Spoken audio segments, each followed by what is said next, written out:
Hi, and welcome to Unplanned, the show about cities and how they work.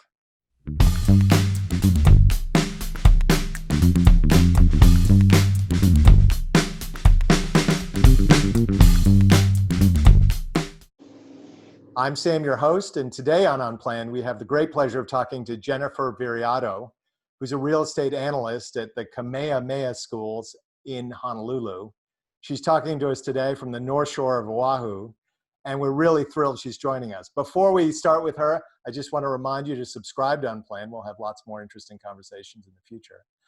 But without further ado, Jennifer, it's great to talk to you, and thanks for joining us.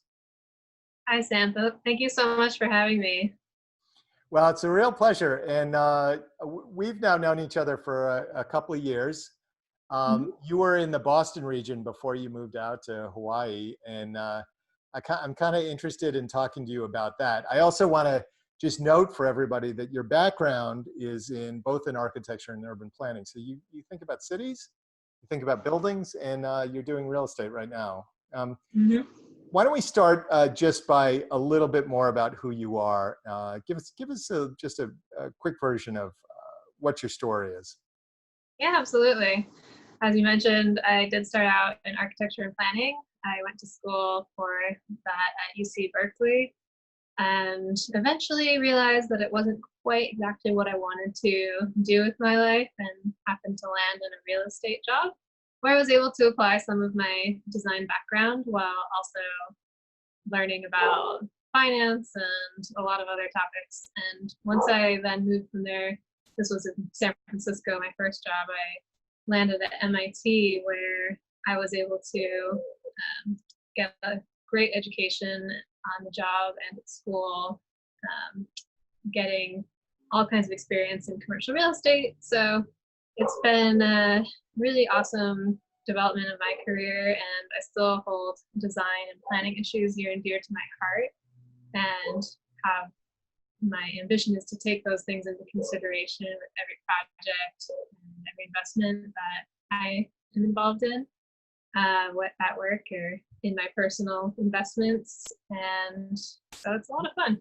Yeah. And so tell us. So you were at MIT, and I know you worked here in Boston. That's how we knew each other from then.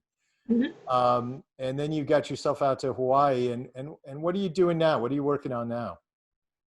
So I work, like you said, at Kamehameha Schools. Well done on the pronunciation, by the way. Thank you It very is. much. Thank you very much. I appreciate that, actually. It is one of the big K through 12 private schools here on the islands, and it's actually was formed as a nonprofit by Bernice Kauahi Bishop back in, I think it was the late 1800s, I want to say.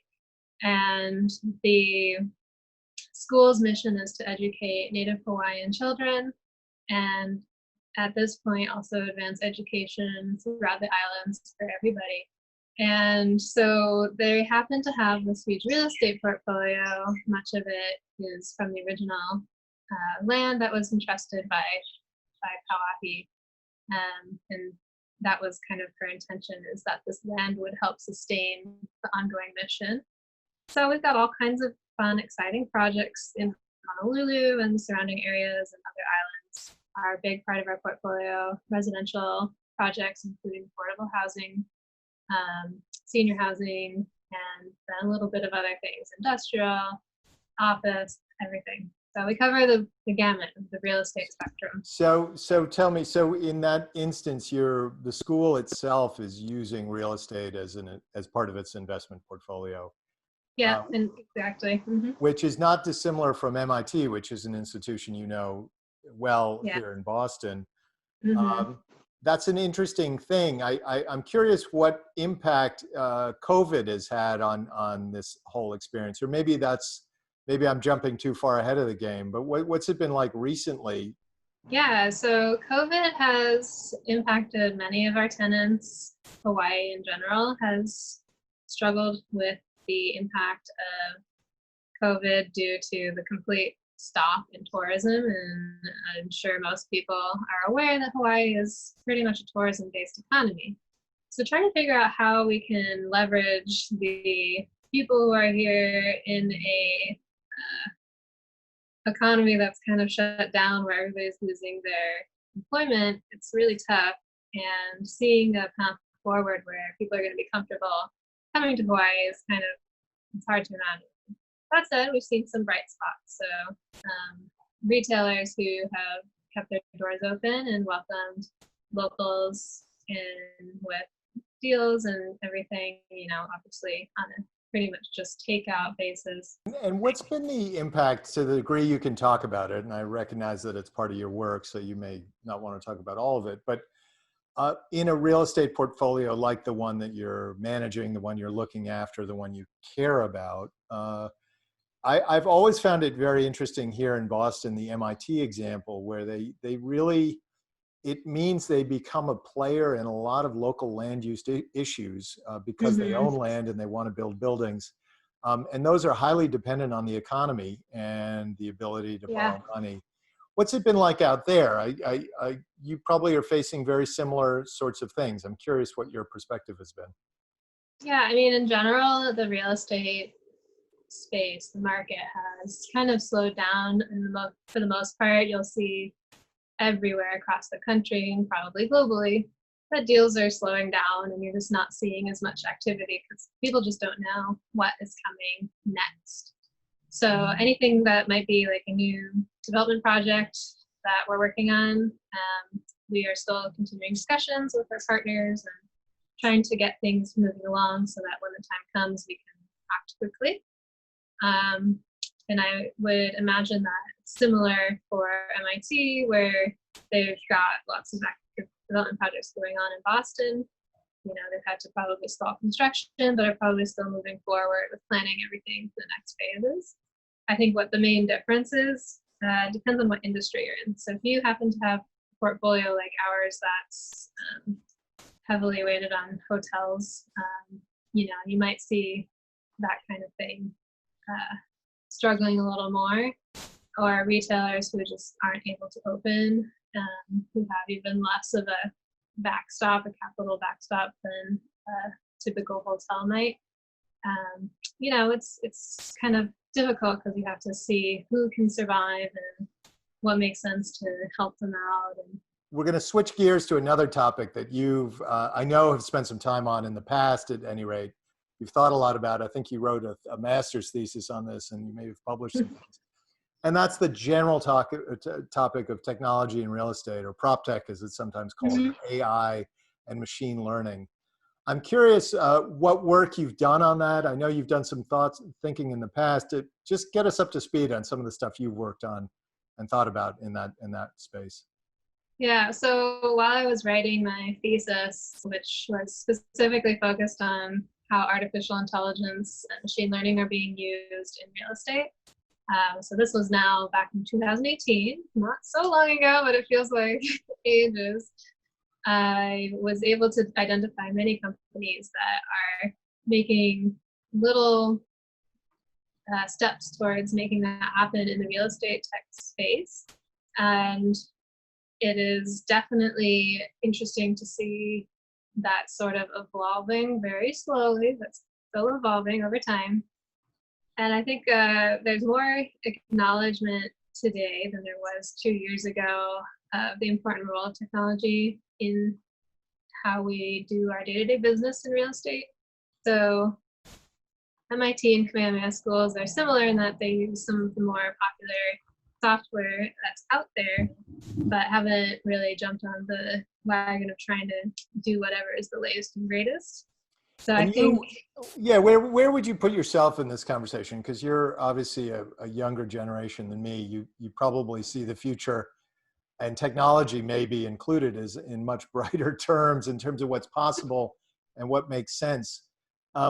Would you push these institutions along faster? I mean, do you think everybody should just speed this game up, or what's your take on all that? it's an interesting question, and I guess I feel like I have taken the stance or position of being the kind of AI promoter, and this is the way of the future, and you have to be aware of it, and you have to do all of these things.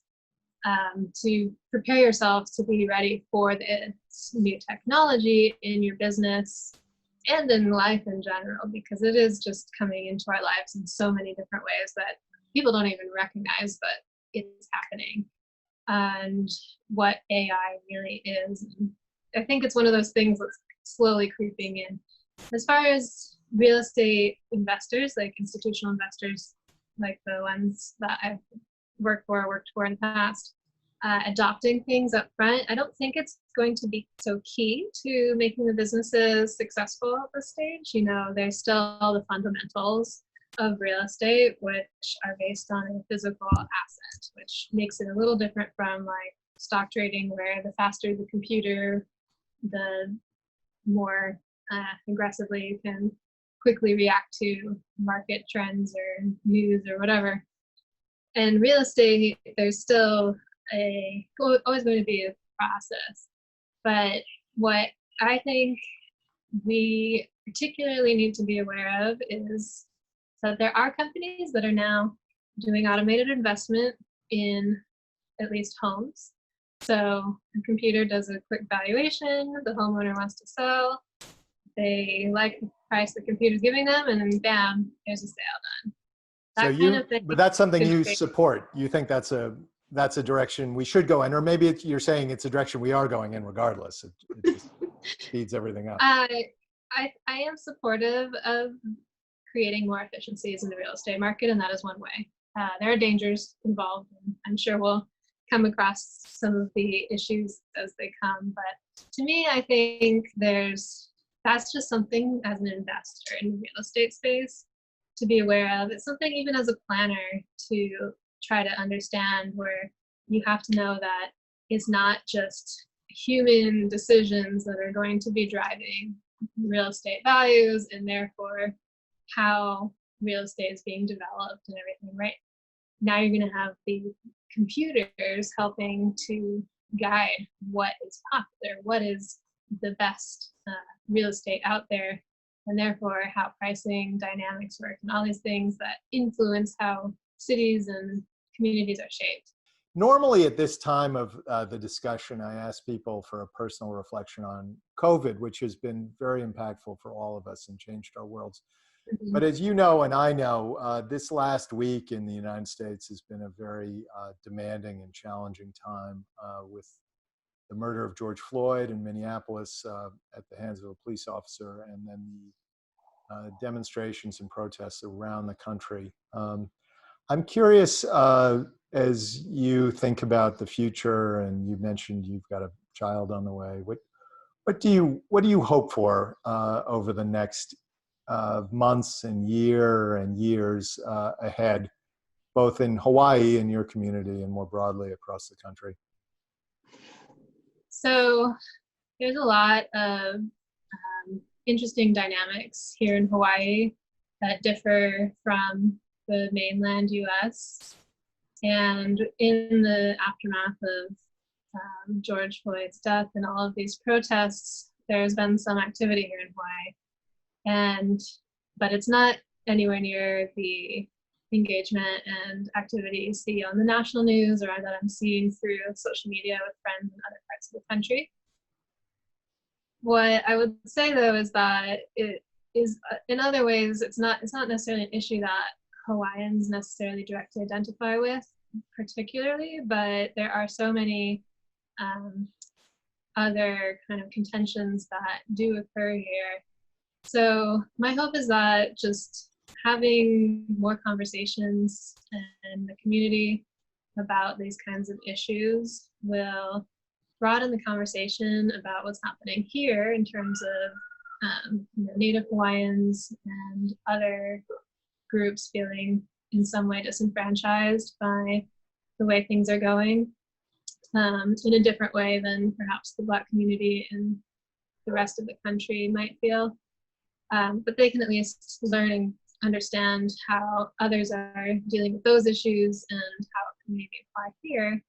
And just having these conversations and really trying to listen, I think, is the message that a lot of us are getting, is just, hear this the voices that are out there, hear what's happening. And I really hope that we can all be those good listeners and really try to learn and grow from this time.